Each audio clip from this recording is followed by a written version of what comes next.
Hello प्यारे बच्चों, आप लोग के सामने आज हम 50 साइंस का ऑब्जेक्टिव क्वेश्चन लेकर आए पवन विद्या ज्ञान यूट्यूब चैनल। तो सबसे पहला प्रश्न है कि प्रकाश किस प्रकार की तरंग है। बताइए प्रकाश जो है किस प्रकार की तरंग है। तो ये जो है अनुप्रस्थ। कैसा है?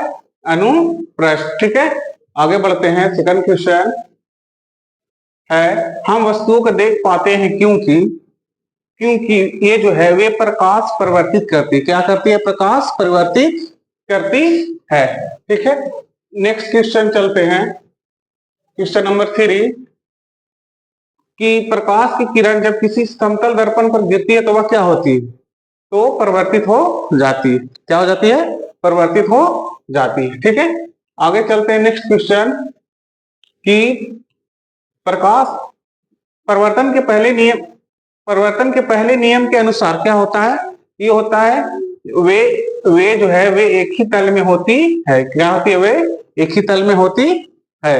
ठीक है, अगला क्वेश्चन चलते हैं। क्वेश्चन नंबर 5 यदि आप कोण जो है 40 डिग्री के बनाते हैं, 40 डिग्री का कोण होता है तो परिवर्तन कोण कितना डिग्री का होगा? ये भी होगा 40 डिग्री का है। ठीक है, आगे बढ़ते हैं।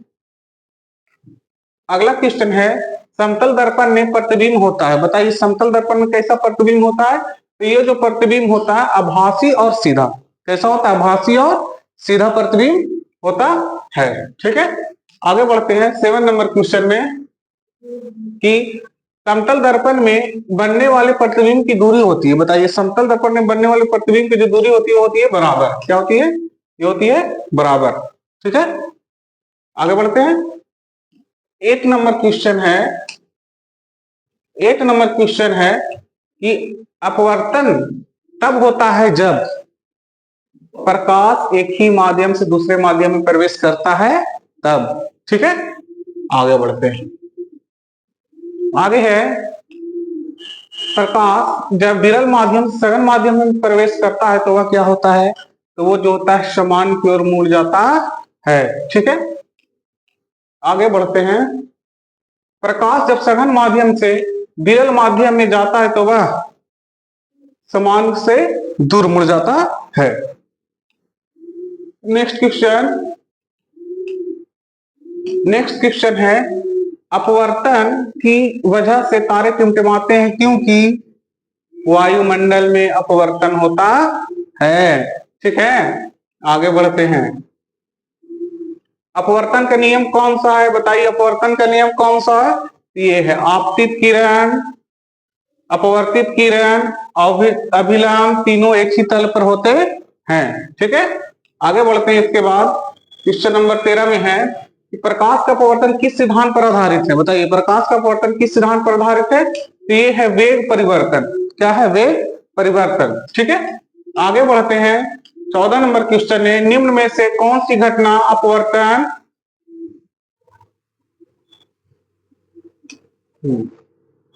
निम्न में से कौन सी घटना अपवर्तन के कारण होती है? तो ये जो होती है पानी में सिक्का उथला दिखा देना। मतलब उस पानी में अगर हम लोग सिक्का डालते हैं तो उसमें ऊंचा दिखाई देता है। ठीक है, इसी को हम लोग बोलते हैं अपवर्तन। ठीक है, आगे बढ़ते हैं। अगला क्वेश्चन है कि जब प्रकाश एक माध्यम से दूसरे माध्यम में प्रवेश करता है तो उसकी क्या बदलती है? बताइए क्या बदलती है? तो इसमें जो बदलती है इसका ऑप्शन तो ऐसे डी है, मतलब हो गया वेग और तरंग दोनों बदलती। ठीक है, आगे बढ़े। 60 नंबर क्वेश्चन है कि निम्नलिखित में से कौन सी संयोजन अभिक्रिया है? मतलब बताओ इसमें से कौन संयोजन अभिक्रिया है? ठीक है, तो इसका जो संयोजन अभिक्रिया वो बी है और सी है। मतलब दूसरा और तीसरा जो है ना ये संयोजन, मतलब इसका ऑप्शन हो जाएगा डी। क्या हो जाएगा? डी।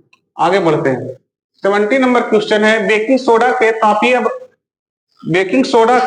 तापीय अपघटन में बने लुप्त बेकिंग सोडा के तापीय अपघटन में बने लुप्त उत्पादन जैसे एक्स और वाई की पहचान कीजिए। बताइए कैसे कीजिएगा? तो इसका जो है ए। ठीक है, क्या होगा? ए होगा। आगे बढ़ते हैं कि एक रासायनिक परिवर्तन में शामिल हो सकता है। बताइए क्या शामिल हो सकता है? उपयुक्त सभी। गाय के रंग में भी परिवर्तन होता है, तापमान में परिवर्तन होता है, गैस का निष्कासन भी होता है। तो क्या हो जाएगा इसका? उपयुक्त सभी। ठीक है। 19 नंबर क्वेश्चन देखते हैं कि दिए गए रासायनिक समीकरण के लिए यहाँ पर कुछ गलती हो सकता है। दिए गए रासायनिक समीकरण के लिए रस समीकरण, मतलब हम लोग यहाँ बोल सकते हैं सिर्फ इस समीकरण का गुणांक ज्ञात कीजिए। तो क्या होगा इसका, जो है इसको हम लोग समीकरण का गुणांक ज्ञात करेंगे तो इसका ये निकल के आएगा। ठीक है, एल्युमिनियम का इस प्रकार से ये निकल कर आएगा। ठीक है। 20 नंबर क्वेश्चन है कि अभिक्रिया के प्रकार की पहचान करें जिसमें नाइट्रोजन गैस को जो है 373 केल्विन पर उत्प्रेरक की उत्पत्ति में हाइड्रोजन गैस के साथ क्रिया करके अमोनिया गैस बनाती है। तो इसका जो ऑप्शन हो जाएगा संयोजन अभिक्रिया से बनाती है। ठीक है, आगे बढ़ते हैं 21 क्वेश्चन में कि निम्नलिखित अभिक्रिया ABCD का मान क्या होगा, बताइए।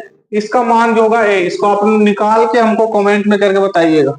ठीक है, कमेंट में करके बताइएगा। ठीक है, तो आगे बढ़ते हैं।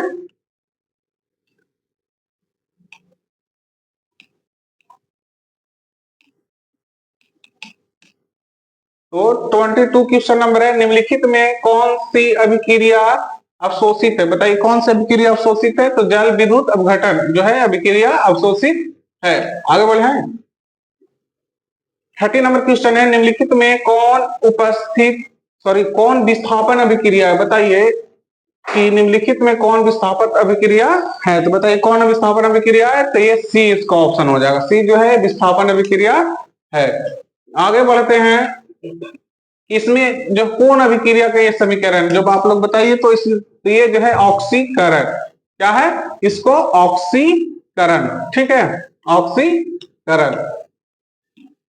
अगला क्वेश्चन नंबर है, निम्नलिखित में से कौन सा रासायनिक परिवर्तन है, बताइए कौन सा रासायनिक परिवर्तन है। तो इसमें जो रासायनिक परिवर्तन है लोहे में जंग लगना। ठीक है, लोहे में जंग लगना जो है रासायनिक परिवर्तन है।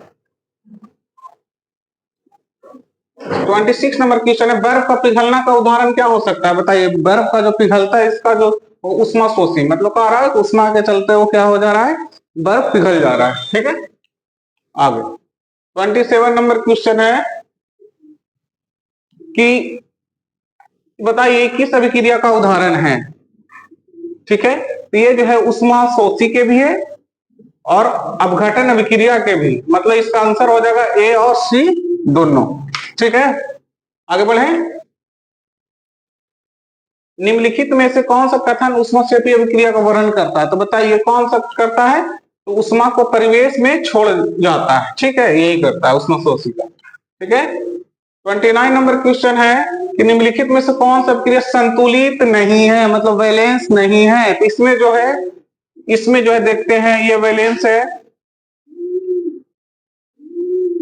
ये वैलेंस हो गया, ये भी वैलेंस, मतलब इसका ऑप्शन बी होगा। ये जो तीनों है ये वैलेंस है, ये वैलेंस नहीं। ठीक है, आगे बढ़ते हैं। 30 नंबर क्वेश्चन है, निम्नलिखित में से कौन सी उष्माशोषी अभिक्रिया है, बताइए कौन सा उष्माशोषी है। ये बी ऑप्शन इसका होगा। ठीक है, आगे बढ़ते हैं। बहुकोषीय जीव में परिवहन प्रणाली की क्या भूमिका होती है, बताइए। तो ये जो होती है भोजन और ऑक्सीजन को शरीर के सभी भागों तक पहुंचाना। 32 नंबर क्वेश्चन है कि अलग अलग जीव अलग अलग पोषण प्रक्रिया का उपयोग क्यों करते हैं, बताइए क्यों करते हैं। तो ये जो करते हैं कार्बन स्रोत की जटिलता के कारण। ठीक है, आगे बढ़ते हैं। 33 नंबर क्वेश्चन है, कौन सी प्रक्रिया ऊर्जा के स्रोत को शरीर के बाहर से अंदर स्थानांतरित करता या करती है। तो बताइए कौन सा करता है। तो ये पोषण, क्या होगा, पोषण। ठीक है, 34 नंबर क्वेश्चन है कि जीवन प्रक्रियाएं क्या है, बताइए। तो ये जो है जीवन जो है जीवों की रख रखाव में शामिल प्रक्रियाएं होती है। ठीक है, अगला 35 नंबर क्वेश्चन है कि पत्ती में कौन सी संरचना जो है, पत्ती में कौन सी संरचना प्रकाश के संश्लेषण के द्वारा गैस को आदान प्रदान की सुविधा प्रदान करती है, मतलब एक स्थान से दूसरे स्थान हम लोग आसानी से ले जा सकते हैं। तो क्या होगा, ये होगा रंध्र के द्वारा। ठीक है, अगला क्वेश्चन है 36 कि जब कार्बन डाइऑक्साइड की आवश्यकता नहीं होती है तो पौधे अपने रंध्र क्यों बंद कर कर देते हैं। बताइए क्यों बंद कर देते हैं? तो अत्यधिक जल हानि से बचने के लिए, जो जल जड़ों से अवशोषित करता है, इससे बचने के लिए जो है वो रन कम कर देता है। कब? जब कार्बन डाइऑक्साइड नहीं होती है तब। 37 नंबर क्वेश्चन है, पौधे मुख्य रूप से मिट्टी से नाइट्रोजन को किस रूप में अवशोषित करती है? तो बताइए ये जो करती है ये कार्बनिक नाइट्रेट और नाइट्राइट के में करती है। अगला क्वेश्चन नंबर 38 है कि आयोडीन उपचार के बाद पत्ती के कुछ हिस्से का नीला रंग क्या दर्शाता है? बताइए क्या दर्शाता है? तो स्टार्च की उपस्थिति को दर्शाता है। 39 क्वेश्चन नंबर है कि निम्नलिखित में कौन प्रकाश संश्लेषण के द्वारा प्रमुख घटना के अनुक्रम से सही ढंग से दर्शाया गया? बताइए कौन दर्शाया गया है? इसमें जो दर्शाया गया है सी ऑप्शन है, क्लोरोफिल प्रकाश को अवशोषित करता है, फिर पानी को विभाजित करता है, फिर कार्बन डाइऑक्साइड को अवशोषित करता है, फिर कार्बन नाइट्रेट में कम हो जाता है। तो इसका ऑप्शन नंबर सी होगा। ठीक है। अगला क्वेश्चन नंबर है कि निम्नलिखित में से प्रक्रिया जीव हानिकारक उपचार उत्पादों को घटाने के लिए जिम्मेदार है? बताइए कौन उत्पादों को घटाने के लिए जिम्मेदार है? तो उत्सर्जन। ठीक है। अगला नंबर क्वेश्चन 31 क्वेश्चन है कि निम्नलिखित में से कौन सा प्रकाश संश्लेषण सही संतुलित रासायनिक समीकरण को दर्शाता है? बताइए कौन सा दर्शाता है? तो ये सी ऑप्शन इसका हो गया। ठीक है, जो प्रकाश संश्लेषण वाला दर्शाता है।